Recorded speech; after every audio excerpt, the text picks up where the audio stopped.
Charlotte's Web, Chapter 3, Escape. The barn was very large. It was very old. It smelled of hay and it smelled of manure. It smelled of the perspiration of tired horses and the wonderful sweet breath of patient cows.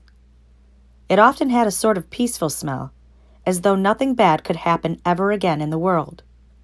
It smelled of grain and of harness dressing and of axle grease and of rubber boots and of new rope.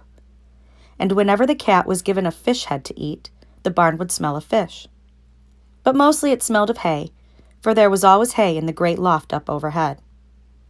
And there was always hay being pitched down to the cows and the horses and the sheep. The barn was pleasantly warm in winter when the animals spent most of their time indoors, and it was pleasantly cool in summer when the big doors stood wide open to the breeze. The barn had stalls on the main floor for the work horses, tie-ups on the main floor for the cows, a sheepfold down below for the sheep, a pig pen down below for Wilbur, and it was full of all sorts of things you find in barns: ladders, grindstones, pitchforks, monkey wrenches, scythes, lawn mowers, snow shovels, axe handles, milk pails, water buckets, empty grain sacks, and rusty rat traps. It was the kind of barn that swallows like to build their nests in. It was the kind of barn that children like to play in. And the whole thing was owned by Fern's uncle, Mr. Homer L. Zuckerman. Wilbur's new home was in the lower part of the barn, directly underneath the cows. Mr. Zuckerman knew that a manure pile is a good place to keep a young pig.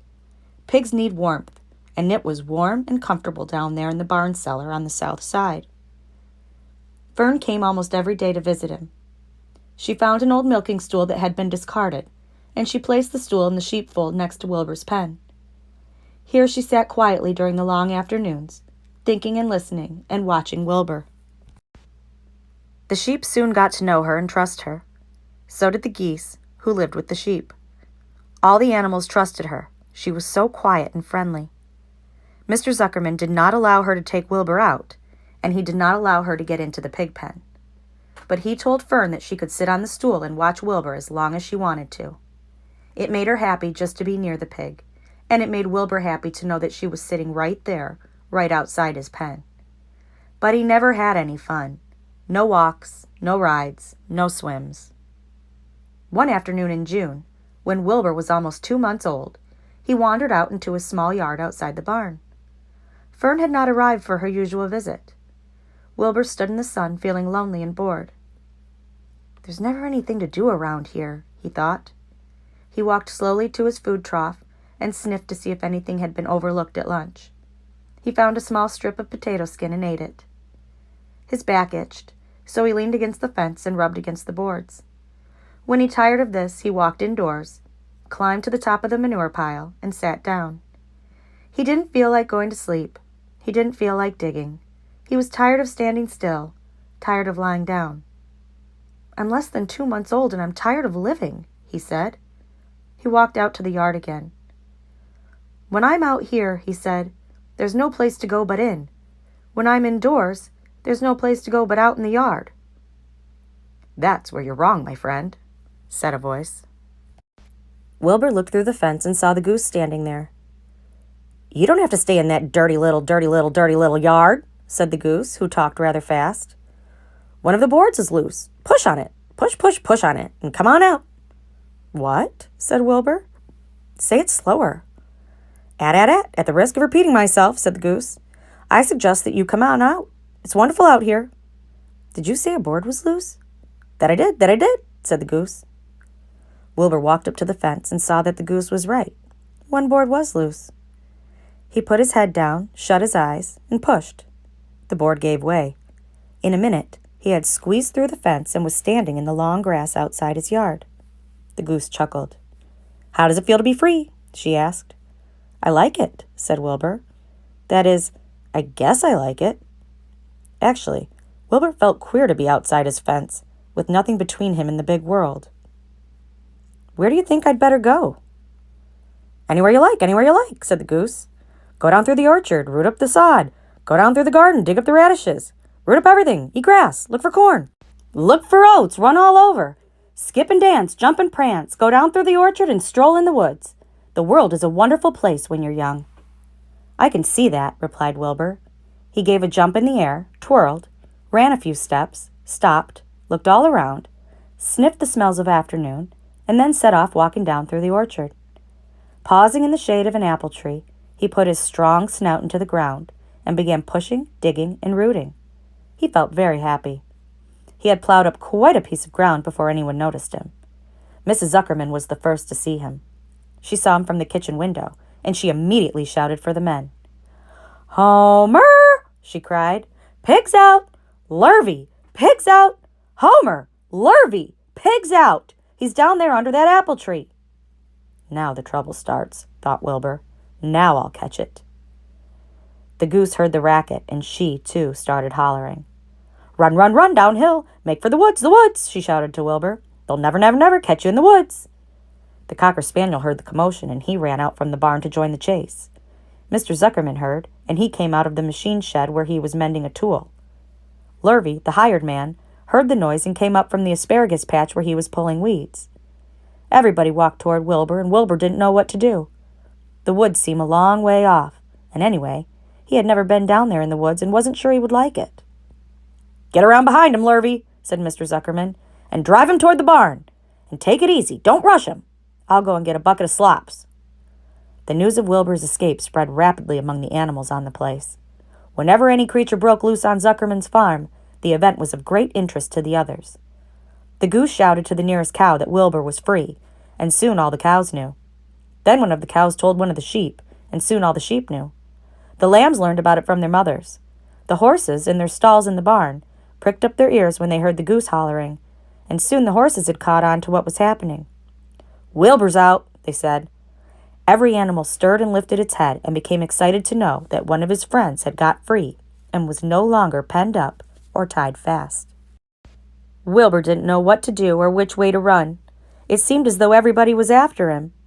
"If this is what it's like to be free," he thought, "I believe I'd rather be penned up in my own yard." The Cocker Spaniel was sneaking up on him from one side. Lurvy, the hired man, was sneaking up on him from the other side.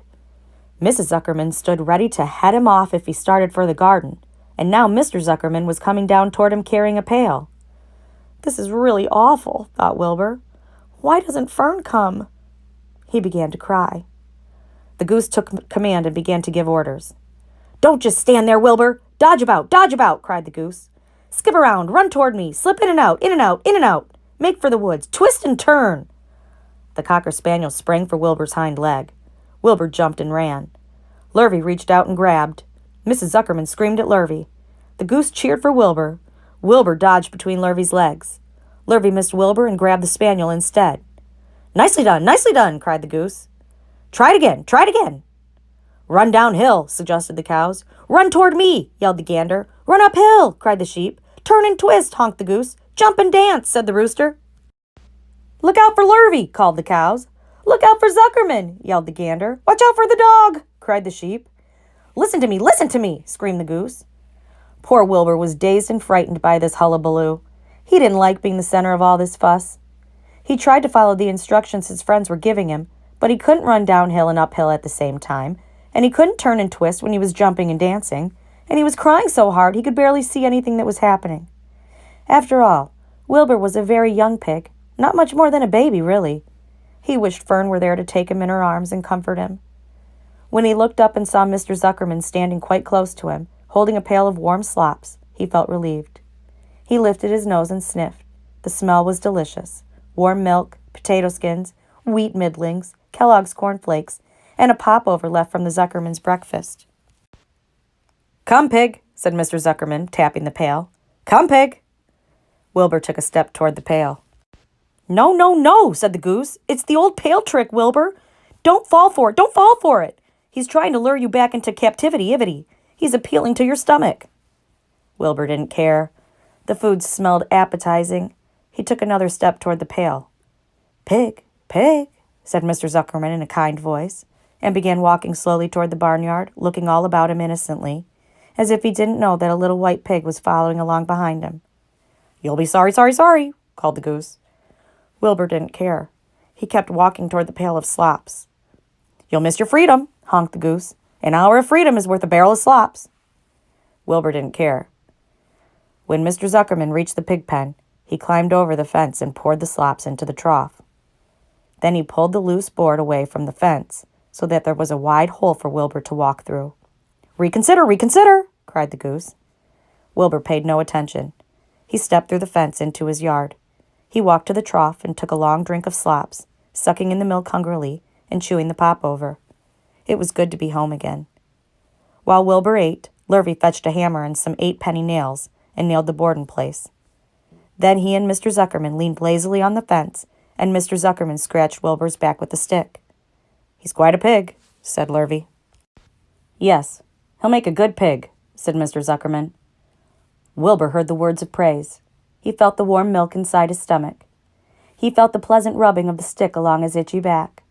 He felt peaceful and happy and sleepy. This had been a tiring afternoon. It was still only about 4 o'clock, but Wilbur was ready for bed. "I'm really too young to go out into the world alone," he thought as he lay down.